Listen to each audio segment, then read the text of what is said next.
Who's going to pull off the upset and get to the Super Bowl? Will it be the Packers or the Steelers? I would say the best chance, the team with the best chance to go in to the opponent's home court and pull off an upset is the Pittsburgh Steelers.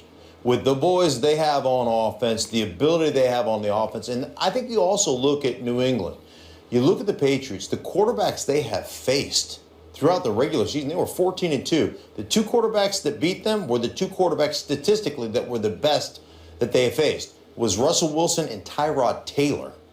Those two quarterbacks, I mean, they have faced and also ran. Right. You know, I mean, they get Ryan Fitzpatrick twice. They get, I mean, you name it. You look at it up and down the line. It's like they have not faced legitimate kind of big time quarterbacks. Let's get specific. Is that your way of saying that the New England Patriots defense may not be what we think they are, since you brought up the quality of quarterbacks they faced? Right. I think you look at them. They have scored, or they have given up, they lead the league as far as scores against, defensive scores against, at about 15 points, a little over 15 points a game. So last year, the Broncos won the Super Bowl, giving up 18 points a game. Are you trying to tell me that the New England Patriots defense of this season is as good as the Broncos defense of last season was? Absolutely not. There is no comparison. They're a good defense. And they have solid schemes, and they get a lot of great play out of a lot of really good players. But they don't have elite level guys. Is there anybody on that defense right now that you're like, oh my God, how are we going to block that guy? What are we going to do about that guy? No, the answer is no. They've got a lot of really good players, and I think Matt Patricia, their defense coordinator, puts them in a position to win. But I'm just saying they have not been challenged by elite level quarterbacks. And until we see that, and we'll see it this weekend, then we'll get a true sense of what they really are. How do you pull that off when you're in your sixth consecutive AFC Championship game? When I consider the death row of opponents the Jets had to begin the season, I'm looking at New England. How do you get away with the best quarterbacks you faced was Russell Wilson and Tyrod Taylor? How does that happen? Because they play in the AFC East, and you got a bunch of average.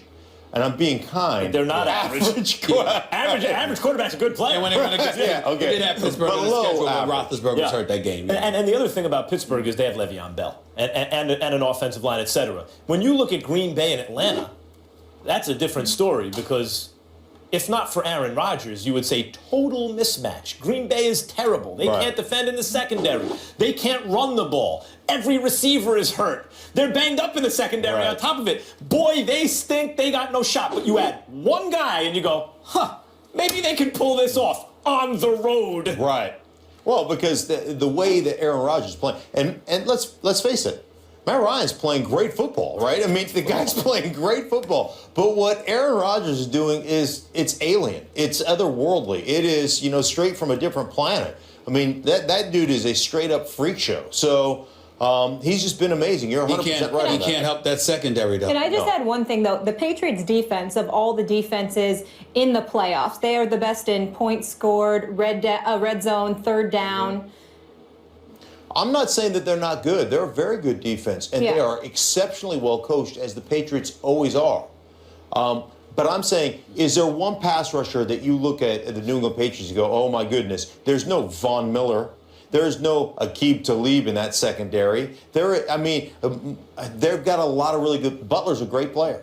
McCourty's a great player. Hightower's a really good. They've got a lot of really good players. But there's no one guy on that defense that you would look at and say, oh my God, that's the most elite player at his position in the National Football League. Yet I still sit here and I say to myself, the Steelers' best chance of winning this game is for Le'Veon Bell to be Le'Veon Bell. Right. 167 yards rushing, first playoff game, 170 last week against Kansas City. Sure. He has to run the football and keep Brady off the field in order for the Steelers to win this game. That's what this comes down to, does it not? Yeah, absolutely. The other thing the Steelers are going to have to do is, when you get in the red zone, like you did 5 times against Kansas City, you got to score touchdowns. You kick field goals, and what's the old saying? You're 3 points closer to losing. You kick field goals against New England Patriots, and you know what? You're going to be doing exactly what I'm doing on Super Bowl Sunday.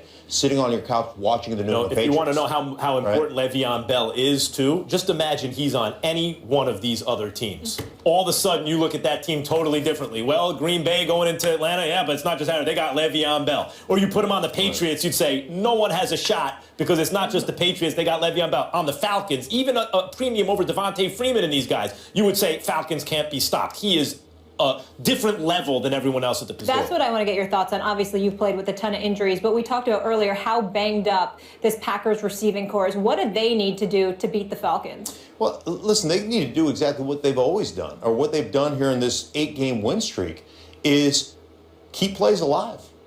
You know, for me, and I'll go back to the Dallas game. You're gonna change your game plan. Basically, the second half, you're going to blitz Aaron Rodgers. You're going to force him to get the ball out of his hand, right? You're going to sack him, and you're going to get into a 3rd down and 20, and then you're going to play a soft zone and say, "Ooh, be careful. Let's not." I mean, you cannot let Aaron Rodgers and the Green Bay Packers extend the play, because the bottom line is, one, he is the best off-platform thrower we have ever seen. No question about it. There's nobody even in that same category. 220 yards outside the pocket throwing through the playoffs. The rest of the quarterbacks combined in the playoffs, 200 total yards. He's completing 82% of his passes outside the pocket. So the defense has got to dance with who brung them, right? They got to just stick with it. My only issue is that I haven't seen most of you NFL analysts around all week long. I wish y'all was with me Monday celebrating the way I was celebrating. Dude, I saw you come out in the Rodgers jersey, and I was just glad I wasn't here, because I took the Cowboys. I'm watching the game. I kid you not, in my living room watching the game, and when they kicked that field goal to win, I was like, oh, Stephen A. is going to be unbearable. That's right. He's insufferable. Right. And I was. He threw a party. I threw a party immediately after the game. I threw a party here the next morning. I threw a party that night, and I'm going to be celebrating this weekend as well. I invited a whole bunch of Cowboy fans that I know, because I want them miserable, because that's where I get my joy from. You see what I'm saying? A whole bunch of them are running around miserable this week, and I'm loving it. He's a great loser, but he's a horrible winner. Yeah, no question. So am I, brother. What's wrong with that? Speaking of winners, I want to get your thoughts on our Twitter poll. We asked you guys early in the show which 2 teams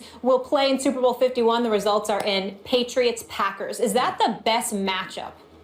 Oh, yeah, you got 2 of the best quarterbacks that have ever played the game. I don't think there's any question that's probably the best matchup. Although, listen, everybody wins. With the 4 teams that are in, the way they're playing right now, with the 4 quarterbacks that are in, regardless of who's in, everybody wins. I mean, that's the way I look at it. I'm not sure that's the best matchup. It's the best matchup when you take in Aaron Rodgers and Tom Brady. Yeah. I'm not sure that secondary against Tom Brady is.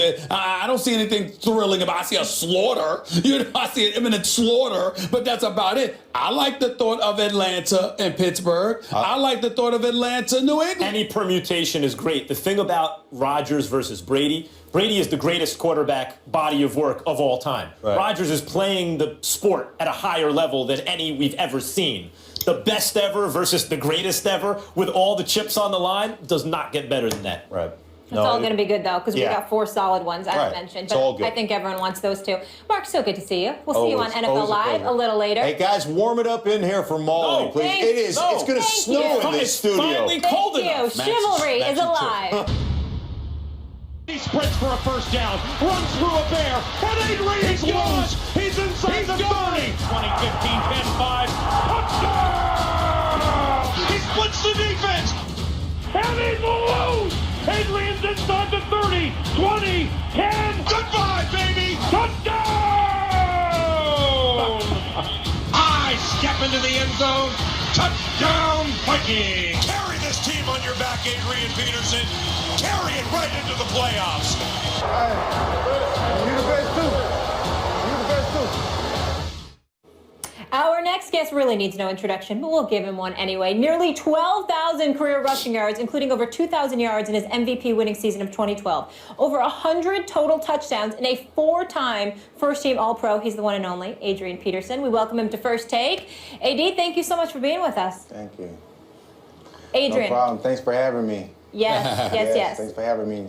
We know it was a tough year for you, 2016, obviously dealing with injuries. Many are wondering about your future with the Vikings. Where do you see yourself next season? I see myself in purple. You know, there's a lot that has to take place. Approaching March, so that's here soon. The next, 30 days or so. So, but I see myself finishing off in purple. It's a business at the end of the day. So with that, things could end up differently. But I'm just trying to control the things that I can control, and hopefully we can work things out. I call you AD because that means all day. I ain't interested in AP. Let me ask you this question. You're 31 years of age. I know you can still do it when healthy. I'm trying to figure out why the hell you want to stay in Minnesota. I mean, I like Teddy Bridgewater, but he's got some developing to do. And don't get me started on Sam Bradford. Haven't you graduated to a point where you should be looking to be in a situation where you got a bona fide passing attack to take some of that pressure off of the running game? I feel like we have some really good things going on in Minnesota. You look at the defense, those guys play outstanding. We have a lot of game changers on our defense. Offensively, I feel like Bradford came in and he, with what we had to work with, I feel like he did a great job. And that's not a knock on our guys out wide, because we have some talented receivers. We kind of struggled up front, but even in the midst of that, he was able to lead the league in, percentage, pass completions percentage. So, that says a lot, so I feel like if we're able to tighten up the offensive line and maybe add another weapon out wide, you got a nice running game to complement that, the sky's the limit.